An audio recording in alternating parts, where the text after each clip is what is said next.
ಹಬ್ಬಕ್ಕೆ ಗುಡ್ಗುಡಾದಂತಹ ಮೈಸೂರು ಪಾಕನ ಮಾಡಬೇಕಂತ ಇದ್ದೀರಾ? ಈ ವಿಡಿಯೋನ ನೋಡಿ ಮಾಡ್ಕೊಳ್ಳಿ. ಕೇವಲ 3 ಸಾಮಗ್ರಿಯಲ್ಲಿ ತುಪ್ಪ ಬಳಸದೆ ಗಟ್ಟಿ ಮೈಸೂರು ಪಾಕನ ಕಡಿಮೆ ಸಮಯದಲ್ಲೇ ಮಾಡ್ಕೊಳ್ಬೋದು. ಸ್ವಲ್ಪವೂ ಫೇಲ್ ಆಗದೆ ಡಬಲ್ ಕಲರ್ ಇರುವಂಥ ಗಟ್ಟಿ ಮೈಸೂರು ಪಾಕನ ಮೈಸೂರು ಪಾಕ್ ಮಾಡೋದು ಕಷ್ಟ ಬರಲ್ಲ ಅನ್ನೋರು ಕೂಡ ನಾನು ಶೇರ್ ಮಾಡೋಂಥ ಟಿಪ್ಸ್ಗಳನ್ನು ಫಾಲೋ ಮಾಡಿದ್ರೆ ಸುಲಭವಾಗಿ ಮನೆಯಲ್ಲೇ ಮಾಡ್ಕೊಳ್ಬೋದು. ಬನ್ನಿ ಇದನ್ನು ಹೇಗೆ ಮಾಡೋದು ಅಂತ ನೋಡೋಣ. ಹೆಲೋ ಫ್ರೆಂಡ್ಸ್, ನಮಸ್ತೆ. ಶ್ರೀ ಮ್ಯಾಜಿಕ್ ಕಿಚನ್ಗೆ ಸುಸ್ವಾಗತ. ಮೊದಲಿಗೆ ನಾನಿಲ್ಲಿ ಒಂದು ಪಾತ್ರೆಗೆ ಒಂದು ಅರ್ಧ ಟೇಬಲ್ ಸ್ಪೂನ್ ಎಣ್ಣೆಯನ್ನು ಹಾಕ್ಕೊಂಡು ಸವರಿಟ್ಕೊಳ್ತಾ ಇದ್ದೀನಿ. ಈ ಮೈಸೂರು ಪಾಕನ ಮಾಡ್ಕೊಳ್ಳೋದಕ್ಕೆ ಸ್ವಲ್ಪ ಡೀಪ್ ಆಗಿರುವಂಥ ಅಂದರೆ ಆಳವಾಗಿರುವಂಥ ಪಾತ್ರೆನೇ ಉಪಯೋಗಿಸ್ಕೊಳ್ಳಿ. ನಾನಿಲ್ಲಿ ಕೇಕ್ ಟಿನ್ನನ್ನು ಉಪಯೋಗಿಸ್ಕೊಂಡಿದ್ದೀನಿ. ಸ್ವಲ್ಪ ಡೀಪ್ ಆಗಿರುವಂಥ ಪಾತ್ರೆ ತೊಗೊಂಡ್ರೆ ಡಬಲ್ ಕಲರ್ ಆಗಿ ತುಂಬ ಚೆನ್ನಾಗಿ ಬರುತ್ತೆ ಮೈಸೂರು ಪಾಕ ಅನ್ನೋದು. ಹಾಗಾಗಿ ಸ್ವಲ್ಪ ಆಳವಾದ ಪಾತ್ರೆನೇ ಉಪಯೋಗಿಸ್ಕೊಳ್ಳಿ. ಈ ಗಟ್ಟಿ ಮೈಸೂರು ಪಾಕ್ ಮಾಡ್ಕೊಳ್ಳೋದಕ್ಕೆ ನಾನಿಲ್ಲಿ 1 ಕಪ್ ಆಗೋಷ್ಟು ಕಡಲೆ ಹಿಟ್ಟನ್ನು ತೊಗೊಂಡಿದ್ದೀನಿ. ಆದಷ್ಟು ಒಳ್ಳೆ ಕ್ವಾಲಿಟಿ ಕಡಲೆ ಹಿಟ್ಟನ್ನು ಉಪಯೋಗಿಸ್ಕೊಂಡು ಮೈಸೂರು ಪಾಕನ ಮಾಡ್ಕೊಳ್ಳಿ. ನೋಡಿ, ಇದೀಗ ಈ ಮೈಸೂರು ಪಾಕಲ್ಲಿ ಉಂಡೆ ಗಂಟೆಲ್ಲ ಹಾಗೆ ಇದೆ. ಹಾಗಾಗಿ ಇದನ್ನು ಚೆನ್ನಾಗಿ ಜರಡಿ ಹಿಡ್ಕೊಳ್ಬೇಕು. ಈ ರೀತಿ ಜರಡಿ ಹಿಡ್ಕೊಂಡ್ರೆ ನಯವಾಗಿರುವಂಥ ಪೌಡ್ರ್ ಸಿಗುತ್ತೆ. ಇದನ್ನು ಉಪಯೋಗಿಸ್ಕೊಂಡು ಮೈಸೂರು ಪಾಕನ ಮಾಡ್ಕೊಳ್ಬೋದು. ಈ ಕಡಲೆ ಹಿಟ್ಟನ್ನು ಸೈಡಲ್ಲಿ ಇಟ್ಟಿರ್ತೀನಿ. ಇವಾಗ ಒಂದು ಪಾತ್ರೆಗೆ 2 ಕಪ್ ಆಗೋಷ್ಟು ಎಣ್ಣೆಯನ್ನು ಹಾಕ್ಕೊಳ್ತಾ ಇದ್ದೀನಿ. ನಾನು ಸನ್ಫ್ಲವರ್ ಆಯಿಲನ್ನು ಬಳಸಿರೋದು. ನೀವು ಬೇಕಾದರೆ ಸನ್ಫ್ಲವರ್ ಆಯಿಲನ್ನು ಬಳಸ್ಬೋದು ಅಥವಾ ಕಡಲೆಕಾಯಿ ಎಣ್ಣೆಯನ್ನು ಕೂಡ ಬಳಸ್ಕೊಂಡು ಮೈಸೂರು ಪಾಕನ ಮಾಡ್ಬೋದು. ಈ ಎಣ್ಣೆಯಲ್ಲಿ ಸುಮಾರು ಒಂದು 2 ಟೇಬಲ್ ಸ್ಪೂನ್ ಆಗೋಷ್ಟು, ನೋಡಿ ಈ ಸೌಟಲ್ಲಿ ಒಂದು 2 ಸ್ಪೂನ್ ಆಗೋಷ್ಟು ಎಣ್ಣೆಯನ್ನು ಈ ಕಡಲೆ ಹಿಟ್ಟಿಗೆ ಹಾಕ್ಕೊಂಡು ಮಿಕ್ಸ್ ಮಾಡ್ಕೊಳ್ತಾ ಇದ್ದೀನಿ. ಸುಮಾರು 1/4 ಕಪ್ಪಿಂದ ಅರ್ಧ ಕಪ್ ತನಕ ಎಣ್ಣೆನ ಹಾಕ್ಕೊಳ್ಬೋದು. ಹಾಕ್ಬಿಟ್ಟು ಚೆನ್ನಾಗಿ ಮಿಕ್ಸ್ ಮಾಡ್ಕೊಳ್ಳಿ ಕಡಲೆ ಹಿಟ್ಟಿನ ಜೊತೆಗೆ. ಮೊದಲಿಗೆ ಈ ರೀತಿ ಮಾಡಿಕೊಂಡು ಮೈಸೂರು ಪಾಕನ ಮಾಡ್ಕೊಳ್ಳುವಾಗ ಸಕ್ಕರೆ ಸಿರಪಿಗೆ ಹಾಕಿಬಿಟ್ರೆ ಗಂಟಾಗಲ್ಲ. ಹಾಗಾಗಿ ನಾನು ಮೊದಲಿಗೆ ಈ ರೀತಿ ಎಣ್ಣೆನ ಹಾಕ್ಕೊಂಡು ಚೆನ್ನಾಗಿ ಮಿಕ್ಸ್ ಮಾಡಿಕೊಂಡು ಇಟ್ಕೊಂಡಿರ್ತೀನಿ. ಈ ರೀತಿ ಒಂದು ಚೂರು ಗಂಟೇನಿಲ್ಲ, ತುಂಬ ಈಸಿಯಾಗಿರುತ್ತೆ ಈ ರೀತಿ ಮಾಡಿಟ್ಕೊಂಡ್ರೆ. ಉಳಿದಿರೋಂಥ 1.5 ಕಪ್ ಆಗೋಷ್ಟು ಎಣ್ಣೆಯನ್ನು ಬಿಸಿ ಮಾಡ್ಕೊಳ್ಬೇಕಾಗತ್ತೆ. ಹಾಗೆ ಒಂದು ಪಾತ್ರೆಗೆ ಸುಮಾರು 2 ಕಪ್ ಆಗೋಷ್ಟು ಸಕ್ಕರೆಯನ್ನು ಹಾಕ್ಕೊಳ್ತಾ ಇದ್ದೀನಿ. ಆದಷ್ಟು ದಪ್ಪ ತಳದ ಪಾತ್ರೆನ ಉಪಯೋಗಿಸ್ಕೊಳ್ಬೇಕಾಗತ್ತೆ ಸಕ್ಕರೆ ಸಿರಪನ್ನು ಮಾಡ್ಕೊಳ್ಳುವಾಗ. ಇದರಲ್ಲೇ ಮೈಸೂರು ಪಾಕನ ಮಾಡ್ಕೊಳ್ಳೋದ್ರಿಂದ ದಪ್ಪ ತಳದ ಪಾತ್ರೆನೇ ಉಪಯೋಗಿಸ್ಕೊಳ್ಳಿ. 2 ಕಪ್ ಸಕ್ಕರೆಗೆ 1 ಕಪ್ ಆಗೋಷ್ಟು ನೀರನ್ನು ಹಾಕಿಬಿಟ್ಟು ನಾನಿಲ್ಲಿ ಸಕ್ಕರೆ ಸಿರಪನ್ನು ರೆಡಿ ಮಾಡ್ಕೊಳ್ತಾ ಇದ್ದೀನಿ. ಗ್ಯಾಸ್ ಫ್ಲೇಮನ್ನು ಮೀಡಿಯಮ್ ಫ್ಲೇಮಲ್ಲಿ ಇಟ್ಕೊಂಡು ಇದನ್ನು ಚೆನ್ನಾಗಿ ಬಿಸಿ ಮಾಡ್ಕೊಳ್ಳಿ. ಒಂದು ಕಡೆ ಎಣ್ಣೆ ಕೂಡ ಚೆನ್ನಾಗಿ ಕಾಯ್ತಾ ಇದೆ. 2 ಕಪ್ ಎಣ್ಣೆಯಲ್ಲಿ ಅರ್ಧ ಕಪ್ ಆಗೋಷ್ಟು ಎಣ್ಣೆಯನ್ನು ಕಡಲೆ ಹಿಟ್ಟಿಗೆ ಹಾಕ್ಕೊಂಡಿದ್ದೀನಿ. ಉಳಿದಿರುವಂಥ 1.5 ಕಪ್ ಆಗೋಷ್ಟು ಎಣ್ಣೆನ ಬಿಸಿ ಮಾಡ್ಕೊಳ್ತಾ ಇದ್ದೀನಿ. ಒಂದು ಕಡೆ ಎಣ್ಣೆ ಬಿಸಿ ಆಗ್ತಾ ಇದೆ, ಹಾಗೆ ಇನ್ನೊಂದು ಕಡೆ ಸಕ್ಕರೆ ಸಿರಪ್ ಕೂಡ ರೆಡಿ ಆಗ್ತಾ ಇದೆ. ನೋಡಿ, ಕಾಣಿಸ್ತಿರ್ಬೋದು. 2 ಕಡೆ ಬಿಸಿ ಮಾಡ್ಕೊಳ್ತಾ ಇದ್ದೀನಿ. ಎಣ್ಣೆನ ಒಂದು ಕಡೆ ಲೋ ಟು ಮೀಡಿಯಮ್ ಫ್ಲೇಮಲ್ಲೇ ಬಿಸಿ ಮಾಡ್ಕೊಳ್ತಾ ಇರಿ. ಹಾಗೆ ಸಕ್ಕರೆ ಸಿರಪ್ ಕೂಡ ಇದೀಗ ರೆಡಿ ಆಗ್ತಾ ಇದೆ. ಸಕ್ಕರೆ ಚೆನ್ನಾಗಿ ಕರಗಿದೆ.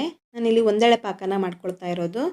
ಒಂದೆಳೆ ಪಾಕ ಆಗೋ ತನಕ ವೆಯ್ಟ್ ಮಾಡಬೇಕಾಗತ್ತೆ. ಕೂಡಲೇ ಕಡಲೆ ಹಿಟ್ಟಿನ ಮಿಶ್ರಣನ ಇದಕ್ಕೆ ಹಾಕೋದಕ್ಕೆ ಹೋಗಬೇಡಿ. ಕಡಲೆ ಹಿಟ್ಟಿನ ಮಿಶ್ರಣ ಒಂದೆಳೆ ಪಾಕ ಆದ ನಂತರನೇ ಸೇರಿಸ್ಕೊಳ್ಬೇಕಾಗತ್ತೆ. ಮೊದಲಿಗೆ ಹಾಕಿಬಿಟ್ರೆ ಮೈಸೂರು ಪಾಕ್ ಪರ್ಫೆಕ್ಟಾಗಿ ಬರಲ್ಲ, ಅಂದರೆ ಸಾಫ್ಟ್ ಆಗಿಬಿಡತ್ತೆ. ಹಾರ್ಡ್ ಮೈಸೂರು ಪಾಕ್ ಬರಲ್ಲ. ಗಟ್ಟಿ ಮೈಸೂರು ಪಾಕ್ ಬರಬೇಕಾದ್ರೆ ಒಂದೆಳೆ ಪಾಕ ಆಗಲೇಬೇಕಾಗತ್ತೆ. ಒಂದೆಳೆ ಪಾಕ ಆಗೋ ಮುಂಚೆನೇ ನೀವು ಕಡಲೆ ಹಿಟ್ಟಿನ ಮಿಶ್ರಣ ಹಾಕಿಬಿಟ್ರೆ ಏನಾಗುತ್ತೆ ಅಂದರೆ ಸಾಫ್ಟ್ ಆಗುತ್ತೆ, ಹಾಗೆ ಉದ್ರುದ್ರಾಗಿ ಬರುತ್ತೆ. ಒಂದೆಳೆ ಪಾಕ ಆಗೋ ತನಕ ವೆಯ್ಟ್ ಮಾಡಬೇಕು. ನೋಡಿ, ಆಗ್ತಾ ಬರ್ತಾ ಇದೆ. ಇವಾಗ ಚೆಕ್ ಮಾಡ್ತಾ ಇದ್ದೀನಿ ಮಿಡ್ಲಲ್ಲಿ. ನೋಡಿ, ಇದೀಗ ಆಗ್ತಾ ಇದೆ.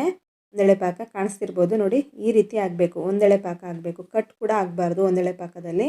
ಈ ರೀತಿ ಒಂದೆಳೆ ಪಾಕ ಆದ ನಂತರ ರೆಡಿ ಮಾಡ್ಕೊಂಡಿರುವಂಥ ಈ ಮಿಶ್ರಣವನ್ನು, ಕಡಲೆ ಹಿಟ್ಟು ಹಾಗೆ ಎಣ್ಣೆಯನ್ನು ಚೆನ್ನಾಗಿ ಮಿಕ್ಸ್ ಮಾಡ್ಕೊಂಡು ಇಟ್ಕೊಂಡಿದ್ದೀನಲ್ಲ, ಆ ಮಿಶ್ರಣವನ್ನು ಇದೀಗ ಇದಕ್ಕೆ ಸೇರಿಸ್ಕೊಳ್ತಾ ಇದ್ದೀನಿ. ಮೊದಲಿಗೆ ಈ ರೀತಿ ಹಾಕ್ಕೊಂಡು ಎಣ್ಣೆನ ಹಾಕ್ಕೊಂಡು ಮಿಕ್ಸ್ ಮಾಡ್ಕೊಳ್ಳೋದ್ರಿಂದ ನಮಗೆ ಈಸಿ ಆಗುತ್ತೆ. ಕಡಲೆ ಹಿಟ್ಟನ್ನು ಈ ರೀತಿ ಮಿಕ್ಸ್ ಮಾಡ್ಕೊಳ್ಳೋದಕ್ಕೆ ಗಂಟಾಗಲ್ಲ, ಉಂಡೆ ರೀತಿ ಆಗಲ್ಲ, ಕಲಿಸ್ಕೊಳ್ಳೋದಕ್ಕೆ ಈಸಿ ಆಗಿಬಿಡುತ್ತೆ. ನೋಡಿ, ಕೂಡಲೇ ಇದು ಮಿಕ್ಸ್ ಆಗಿಬಿಡುತ್ತೆ ಸಕ್ಕರೆ ಸಿರಪ್ ಜೊತೆಗೆ.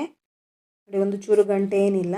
ಇದನ್ನು ಸ್ವಲ್ಪ ಹೊತ್ತು ಬಿಸಿ ಮಾಡ್ಕೊಳ್ಳಿ. ಗುಳ್ಳೆ ಬರೋದಕ್ಕೆ ಸ್ಟಾರ್ಟ್ ಆದ ನಂತರ, ಬಬಲ್ಸ್ ಬರೋದಕ್ಕೆ ಸ್ಟಾರ್ಟ್ ಆದ ನಂತರ ಇನ್ನೊಂದು ಕಡೆ ಕಾಯಿಸ್ಕೊಂಡಿರುವಂಥ ಎಣ್ಣೆಯನ್ನು ಸೇರಿಸ್ಕೊಳ್ಬೋದು. ನೋಡಿ, ಇದೀಗ ಬರೋದಕ್ಕೆ ಸ್ಟಾರ್ಟ್ ಆಗಿದೆ. ಗುಳ್ಳೆ ಅನ್ನೋದು ಬರೋದಕ್ಕೆ ಸ್ಟಾರ್ಟ್ ಆಗಿದೆ. ಇನ್ನೊಂದು ಕಡೆ ಕಾಯಿಸ್ಕೊಂಡಿದ್ದೀನಲ್ಲ, ಆ ಎಣ್ಣೆನ ಹಾಕ್ಕೊಳ್ತಾ ಇದ್ದೀನಿ. ಒಂದೊಂದೇ ಸೌಟಾಗೋಷ್ಟು ಎಣ್ಣೆನ ಸೇರಿಸ್ಕೊಳ್ಬೇಕು. ಒಂದೇ ಸಲ ಎಲ್ಲ ಎಣ್ಣೆನ ಹಾಕ್ಕೊಳ್ಳೋದಕ್ಕೆ ಹೋಗಬೇಡಿ. ನೋಡಿ, ಇದಕ್ಕೆ ಹಾಕಿಬಿಟ್ಟು ಇದು ಎಣ್ಣೆನ ಚೆನ್ನಾಗಿ ಹೀರ್ಕೊಳ್ತಾ ಇದೆ. ಕಡಲೆ ಹಿಟ್ಟು ಅನ್ನೋದು ಎಣ್ಣೆನ ಚೆನ್ನಾಗಿ ಹೀರ್ಕೊಂಡ ನಂತರ ಇನ್ನೊಂದು ಸೌಟಾಗೋಷ್ಟು ಎಣ್ಣೆನ ಹಾಕ್ಕೊಳ್ತಾ ಇದ್ದೀನಿ. ಇದೇ ರೀತಿ ಮಾಡ್ಕೊಳ್ಬೇಕು. ಒಂದೇ ಸಲ ಎಣ್ಣೆನ ಹಾಕ್ಕೊಳ್ಳೋದಕ್ಕೆ ಹೋಗಬೇಡಿ. ಎಣ್ಣೆ ಚೆನ್ನಾಗಿ ಕಾದ ನಂತರನೇ ಇದಕ್ಕೆ ಹಾಕ್ಕೊಳ್ಬೇಕು. ಬಿಸಿಯಾಗಿರುವಂಥ ಎಣ್ಣೆನ ಹಾಕ್ಕೊಂಡ್ರೆ ತುಂಬ ಚೆನ್ನಾಗಿ ಬರುತ್ತೆ ಮೈಸೂರು ಪಾಕ್ ಅನ್ನೋದು. ಕೆಲವರಿಗೆ ಎಣ್ಣೆಯನ್ನು ಹಾಕಿಬಿಟ್ಟು ಮೈಸೂರು ಪಾಕ್ ಮಾಡೋದಕ್ಕೆ ಇಷ್ಟ ಇರಲ್ಲ. ಅಂಥವ್ರು ಬೇಕಾದರೆ ಕಂಪ್ಲೀಟಾಗಿ ತುಪ್ಪವನ್ನು ಸೇರಿಸ್ಕೊಂಡು ಕೂಡ ಈ ಮೈಸೂರು ಪಾಕನ ಮಾಡ್ಕೊಳ್ಬೋದು. ಅಥವಾ ಅರ್ಧ ತುಪ್ಪ ಅರ್ಧ ಎಣ್ಣೆ ಎರಡನ್ನು ಮಿಕ್ಸ್ ಮಾಡ್ಕೊಂಡು ಕೂಡ ಇದನ್ನು ರೆಡಿ ಮಾಡ್ಕೊಳ್ಬೋದು. ನೋಡಿ, ಈಗ ಎಣ್ಣೆನ ಹಾಕಿ ಈ ರೀತಿ ಬಂದಿದೆ. ಎಣ್ಣೆನೆಲ್ಲ ಚೆನ್ನಾಗಿ ಹೀರ್ಕೊಂಡಿದೆ. ಈ ಮಿಶ್ರಣ ಅನ್ನೋದು ಕಂಪ್ಲೀಟಾಗಿ ಗಟ್ಟಿ ಆಗ್ತಾ ಪಾತ್ರೆ ತಳವನ್ನು ಬಿಡೋದಕ್ಕೆ ಸ್ಟಾರ್ಟ್ ಆಗಿದೆ. ಇವಾಗ ಉಳಿದಂತಹ ಸ್ವಲ್ಪ ಎಣ್ಣೆಯನ್ನು ಕೂಡ ಸೇರಿಸ್ಕೊಳ್ತಾ ಇದ್ದೀನಿ. ಈ ಕಂಪ್ಲೀಟಾಗಿ ಗಟ್ಟಿಯಾಗಿದೆ. ನೋಡಿ, ಈ ರೀತಿ ನೊರೆ ರೀತಿ ಬರೋದಕ್ಕೆ ಸ್ಟಾರ್ಟ್ ಆಗಿದೆ. ಮುಂಚೆನೇ ಇದನ್ನು ಇಳಿಸ್ಬಿಟ್ರೆ, ಗ್ಯಾಸ್ ಫ್ಲೇಮನ್ನು ಆಫ್ ಮಾಡಿಬಿಟ್ರೆ ಕಂಪ್ಲೀಟಾಗಿ ಈ ರೀತಿ ಆಗೋ ತನಕ ವೆಯ್ಟ್ ಮಾಡದೇ ಇದ್ದರೆ ಏನಾಗುತ್ತೆ ಅಂದರೆ ಸಾಫ್ಟ್ ಮೈಸೂರು ಪಾಕ ಆಗಿಬಿಡುತ್ತೆ. ನೋಡಿ, ಈ ರೀತಿ ನೊರೆ ನೊರೆ ಬರೋದಕ್ಕೆ ಸ್ಟಾರ್ಟ್ ಆಗಬೇಕು. ಹಾಗೆ ಪಾತ್ರೆ ತಳವನ್ನು ಬಿಟ್ಟು ಒಂದು ಮುದ್ದೆ ರೀತಿ ಆಗೋದಕ್ಕೆ ಸ್ಟಾರ್ಟ್ ಆಗ್ತಾಯಿದೆ. ಈ ಹಂತದಲ್ಲೇ ಇದನ್ನು ಈ ಪಾತ್ರೆಗೆ ಹಾಕ್ಕೊಳ್ಬೋದು. ಈ ಪಾತ್ರೆಗೆ ಸ್ವಲ್ಪ ಎಣ್ಣೆನ ಸವರಿಟ್ಕೊಂಡಿದ್ದೆ ಅಲ್ಲ ಮೊದಲಿಗೆ, ಅದಕ್ಕೆ ಇವಾಗ ಹಾಕ್ಕೊಳ್ತಾ ಇದ್ದೀನಿ. ಮೊದಲಿಗೆ ಈ ರೀತಿ ಎಣ್ಣೆನ ಸವರಿಟ್ಕೊಂಡ್ರೆ ಏನಾಗುತ್ತೆ ಅಂದರೆ ಈಸಿ ಆಗಿಬಿಡುತ್ತೆ ನಿಮಗೆ ರೆಡಿ ಮಾಡ್ಕೊಂಡಿರೋಂಥ ಮಿಶ್ರಣನ ಸೇರಿಸ್ಕೊಳ್ಳೋದಕ್ಕೆ. ಕೂಡಲೇ ಹಾಕ್ಕೊಳ್ಬೇಕಾಗತ್ತೆ, ಬಿಸಿ ಬಿಸಿ ಇರುವಾಗಲೇ ಇದಕ್ಕೆ ಹಾಕ್ಕೊಳ್ಬೇಕು, ಇಲ್ಲಾಂದರೆ ಗಟ್ಟಿಯಾಗಿಬಿಡುತ್ತೆ. ಹಾಗಾಗಿ ನಾನು ಮೊದಲಿಗೆ ಎಣ್ಣೆನ ಸವರಿಟ್ಕೊಂಡಿದ್ದೆ. ಹಾಗೆ ರೆಡಿ ಮಾಡ್ಕೊಂಡಂಥ ಮಿಶ್ರಣವನ್ನು ಕೂಡ ಇದಕ್ಕೆ ಹಾಕ್ಕೊಂಡಿದ್ದೀನಿ. ಉಳಿದಂಥ ಎಣ್ಣೆಯನ್ನು ಕೂಡ ಮೇಲ್ಗಡೆ ಹಾಕ್ಕೊಳ್ಬೋದು. ಎಣ್ಣೆ ಉಳಿದಿದ್ದರೆ ಕಂಪ್ಲೀಟಾಗಿ 2 ಕಪ್ ಎಣ್ಣೆ ಅಂತೂ ಬೇಕೇ ಬೇಕು ಈ ಮೈಸೂರು ಪಾಕನ ಮಾಡ್ಕೊಳ್ಳೋದಕ್ಕೆ. ಒಂದು 5 ನಿಮಿಷದ ನಂತರ ಈ ರೀತಿ ಲೈನ್ಸ್ ಹಾಕ್ಕೊಳ್ಳಿ. ನೋಡಿ, ಈ ರೀತಿ ತುಂಬ ಗಟ್ಟಿಯಾದ ನಂತರ ಕಟ್ ಮಾಡ್ಕೊಳ್ಳೋದಕ್ಕೆ ಸ್ವಲ್ಪ ಕಷ್ಟ ಆಗುತ್ತೆ. ಹಾಗಾಗಿ ಸ್ವಲ್ಪ ಸಾಫ್ಟ್ ಇರುವಾಗಲೇ ಇದನ್ನು ಲೈನ್ಸ್ ಹಾಕ್ಕೊಳ್ಬೇಕು. ನೀವು ಯಾವ ಶೇಪಲ್ಲಿ ಬೇಕಾದರೂ ಲೈನ್ಸ್ ಹಾಕ್ಕೊಳ್ಬೋದು. ಇದನ್ನು ಕಂಪ್ಲೀಟಾಗಿ ತಣ್ಣಗಾಗೋದಕ್ಕೆ ಇಡಬೇಕಾಗುತ್ತೆ. ತುಂಬ ಬಿಸಿ ಇರೋದ್ರಿಂದ ಒಂದು 2-3 ಗಂಟೆ ಹೊತ್ತು ಇದನ್ನು ತಣ್ಣಗಾಗೋದಕ್ಕೆ ಇಡಬೇಕು. ನಂತರ ಇದನ್ನು ಉಪಯೋಗಿಸ್ಕೊಳ್ಬೋದು. ಅಂದರೆ ಈ ಸ್ವೀಟನ್ನು ಸರ್ವ್ ಮಾಡ್ಬೋದು, ಕಟ್ ಮಾಡಿಬಿಟ್ಟು ಸರ್ವ್ ಮಾಡ್ಬೋದು. ತುಂಬ ಬಿಸಿ ಇರೋದ್ರಿಂದ ತಣ್ಣಗಾಗೋದಕ್ಕೆ ಇಡಬೇಕು. ಒಂದು 2-3 ಗಂಟೆ ಹೊತ್ತು ಇದನ್ನು ತಣ್ಣಗಾಗೋದಕ್ಕೆ ಇಡಬೇಕಾಗತ್ತೆ. 2-3 ಗಂಟೆ ಹೊತ್ತಂತೂ ಇದನ್ನು ತಣ್ಣಗಾಗೋದಕ್ಕೆ ಇಡಲೇಬೇಕಾಗತ್ತೆ. 2-3 ಗಂಟೆ ನಂತರ ಇದು ಪರ್ಫೆಕ್ಟಾಗಿ ಗಟ್ಟಿಯಾಗಿ ಬರುತ್ತೆ. ಹಾಗಾಗಿ ಕಂಪ್ಲೀಟಾಗಿ ತಣ್ಣಗಾಗೋದಕ್ಕೆ ಇಡ್ತಾ ಇದ್ದೀನಿ. ನೋಡಿ, ಇದೀಗ ಕಂಪ್ಲೀಟಾಗಿ ತಣ್ಣಗಾಗಿದೆ. ಇದನ್ನು ಈಗ ಕಟ್ ಮಾಡ್ಕೊಳ್ತಾ ಇದ್ದೀನಿ. ನೋಡಿ, ಈ ರೀತಿ ಸೈಡಲ್ಲಿ ಸ್ವಲ್ಪ ಓಪನ್ ಮಾಡ್ಕೊಳ್ಳಿ.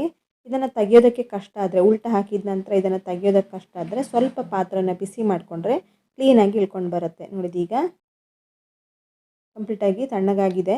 ಹಾಗೆ ಇಳ್ಕೊಂಡು ಕೂಡ ಬಂದಿದೆ, ನೀಟಾಗಿ ಇಳ್ಕೊಂಡು ಬಂದಿದೆ, ಒಂದು ಚೂರು ಅಂಟ್ಕೊಂಡಿಲ್ಲ ಪಾತ್ರೆಗೆ. ಈಗ ನಾನು ಮೊದಲಿಗೆ ಲೈನ್ಸ್ ಹಾಕ್ಕೊಂಡಿದ್ನಲ್ಲ, ಆ ಲೈನ್ಸ್ ಮೇಲ್ಗಡೆ ನೋಡಿ ಈ ರೀತಿ ಕಟ್ ಮಾಡ್ಕೊಳ್ತಾ ಇದ್ದೀನಿ. ಸ್ವಲ್ಪ ದೊಡ್ಡ ದೊಡ್ಡದಾಗಿ ಕಟ್ ಮಾಡ್ಕೊಂಡಿದ್ದೀನಿ, ಲೈನ್ಸ್ ಹಾಕ್ಕೊಂಡಿದ್ದೀನಿ. ಹಾಗಾಗಿ ಬೇಕಾದರೆ ಇನ್ನೂ ಚಿಕ್ಕದಾಗಿ ಕೂಡ ಕಟ್ ಮಾಡ್ಕೊಳ್ಬೋದು. ನೋಡಿದೀಗ ಈ ರೀತಿ ಬಂದಿದೆ. ಇದನ್ನು ಇನ್ನೂ ಚಿಕ್ಕದಾಗಿ ಕೂಡ ಕಟ್ ಮಾಡ್ಕೊಳ್ಬೋದು, ಸ್ವಲ್ಪ ದೊಡ್ಡದಾಗಿರೋದ್ರಿಂದ. ನೋಡಿ ಯಾವ ರೀತಿ ಡಬಲ್ ಶೇಡಲ್ಲಿ ಬಂದಿದೆ ಅಂತ. ಮಿಡ್ಲಲ್ಲೆಲ್ಲ ಡಾರ್ಕ್ ಕಲರ್ ಬಂದಿದೆ, ಹಾಗೆ ಹೊರಗಡೆ ಲೈಟ್ ಕಲರ್ ಬಂದಿದೆ. ತುಂಬ ಚೆನ್ನಾಗಿ ಬಂದಿದೆ ಮೈಸೂರು ಪಾಕ್ ಅನ್ನೋದು. ಅಂಗಡಿಯಲ್ಲಿ ಸಿಗುವಂಥ, ಬೇಕರಿಗಳಲ್ಲೆಲ್ಲ ಸಿಗುವಂಥ ಮೈಸೂರು ಪಾಕ್ ರೀತಿಯೇ ಬಂದಿದೆ. ಈ ರೀತಿ ಡಬಲ್ ಕಲರ್ ಬರಬೇಕಾದ್ರೆ ನೀವು ಆಳವಾಗಿರುವಂಥ ಪಾತ್ರೆಗೆ ಹಾಕ್ಕೊಳ್ಬೇಕಾಗತ್ತೆ. ಮಿಡ್ಲಲ್ಲಿ ತುಂಬ ಬಿಸಿ ಇರೋದ್ರಿಂದ ಕಲರ್ ಕೂಡ ಚೇಂಜ್ ಆಗಿ ಬರುತ್ತೆ. ಹೊರಗಡೆ ಸ್ವಲ್ಪ ಡ್ರೈ ಆಗಿರೋದ್ರಿಂದ ಲೈಟ್ ಕಲರ್ ಬರುತ್ತೆ. ನೋಡಿ, ಇದೀಗ ಇನ್ನೂ ಸ್ವಲ್ಪ ಚಿಕ್ಕದಾಗಿದ್ದನ್ನು ಕಟ್ ಮಾಡ್ಕೊಳ್ತಾ ಇದ್ದೀನಿ. ನೋಡಿ, ಕಾಣಿಸ್ತಿರ್ಬೋದು ಎಷ್ಟು ಚೆನ್ನಾಗಿ ಬಂದಿದೆ ಅಂತ.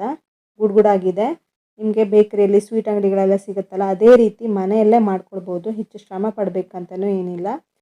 ನಾನು ಈ ವಿಡಿಯೋದಲ್ಲಿ ಹೇಳಿದಂತಹ ಚಿಕ್ಕ ಚಿಕ್ಕ ಟ್ರಿಕ್ಸ್ ಹಾಗೆ ಟಿಪ್ಸ್ಗಳನ್ನು ಫಾಲೋ ಮಾಡಿದ್ರೆ ಪರ್ಫೆಕ್ಟ್ ಆಗಿರುವಂತಹ, ಗಟ್ಟಿಯಾಗಿರುವಂತಹ, ಹಾರ್ಡ್ ಆದಂತಹ ಮೈಸೂರು ಪಾಕನ ಮನೆಯಲ್ಲೇ ಸುಲಭ ವಿಧಾನದಲ್ಲೇ ರೆಡಿ ಮಾಡ್ಕೊಳ್ಬೋದು. ಹಬ್ಬಕ್ಕೆ ನೀವು ಇದನ್ನು ಮನೆ ಮಂದಿಗೆಲ್ಲ ತಿನ್ನಿಸ್ಬೋದು. ಒಂದ್ಸಲ ಇದನ್ನು ಟ್ರೈ ಮಾಡಿ ನೋಡಿ ಹಬ್ಬಕ್ಕೆ. ನೋಡಿ, ಇದನ್ನು ಯಾವ ರೀತಿ ಬಂದಿದೆ ಅಂತ ತೋರಿಸ್ತಾ ಇದ್ದೀನಿ. ಒಳಗಡೆ ಡಾರ್ಕ್ ಕಲರ್, ಹೊರಗಡೆ ಲೈಟ್ ಕಲರ್ ಬಂದಿದೆ. ಒಂದನ್ನು ಕಟ್ ಮಾಡಿ ಕೂಡ ತೋರಿಸ್ತಾ ಇದ್ದೀನಿ. ನೋಡಿ ಎಷ್ಟು ಹಾರ್ಡಾಗಿ ಬಂದಿದೆ ಅಂತ. ಒಂದು ಚೂರು ಪುಡಿ ಪುಡಿ ಆಗ್ತಾ ಇಲ್ಲ. ನೋಡಿದ್ರಲ್ಲ ಫ್ರೆಂಡ್ಸ್, ಮನೆಯಲ್ಲೇ ಪರ್ಫೆಕ್ಟ್ ಆಗಿರುವಂಥ ಗುಡುಗುಡಾದಂಥ ಗಟ್ಟಿ ಮೈಸೂರು ಪಾಕನ ಹೇಗೆ ಮಾಡೋದಂತ. ಈ ರೆಸಿಪಿನ ಒಂದ್ಸಲ ಹಬ್ಬಕ್ಕೆ ಟ್ರೈ ಮಾಡಿ. ಹಾಗೆ ಹೇಗೆ ಬಂತು ಅಂತ ಕಮೆಂಟ್ ಸೆಕ್ಷನಲ್ಲಿ ಕಮೆಂಟ್ ಮಾಡೋದಕ್ಕಂತೂ ಮರಿಲೇಬೇಡಿ. ಹಾಗೆ ನೀವು ಎಲ್ಲಿಂದ ಕಮೆಂಟ್ ಮಾಡ್ತಿದ್ದೀರಾ ಅಂತಲೂ ಮೆನ್ಷನ್ ಮಾಡಿ. ಹಾಗೆ ಕಮೆಂಟ್ ಸೆಕ್ಷನಲ್ಲಿ ನಿಮಗೆ ಯಾವ ರೀತಿಯ ರೆಸಿಪಿ ಮಾಡಿದ್ರೆ ಇಷ್ಟ ಆಗುತ್ತೆ ಅಂತಲೂ ಮೆನ್ಷನ್ ಮಾಡಿ. ಹಾಗೆ ಲೈಕ್ ಮಾಡಿ. ನಿಮ್ಮ ಫ್ರೆಂಡ್ಸ್ ಹಾಗೂ ಫ್ಯಾಮಿಲಿ ಮೆಂಬರ್ಸೊಂದಿಗೆ ರೆಸಿಪಿಗಳನ್ನೆಲ್ಲ ಶೇರ್ ಮಾಡೋದಕ್ಕಂತೂ ಮರಿಲೇಬೇಡಿ. ಇನ್ನಷ್ಟು ಹೆಚ್ಚಿನ ರೆಸಿಪಿಗಳೊಂದಿಗೆ ಸಿಗೋಣ. ಧನ್ಯವಾದಗಳು.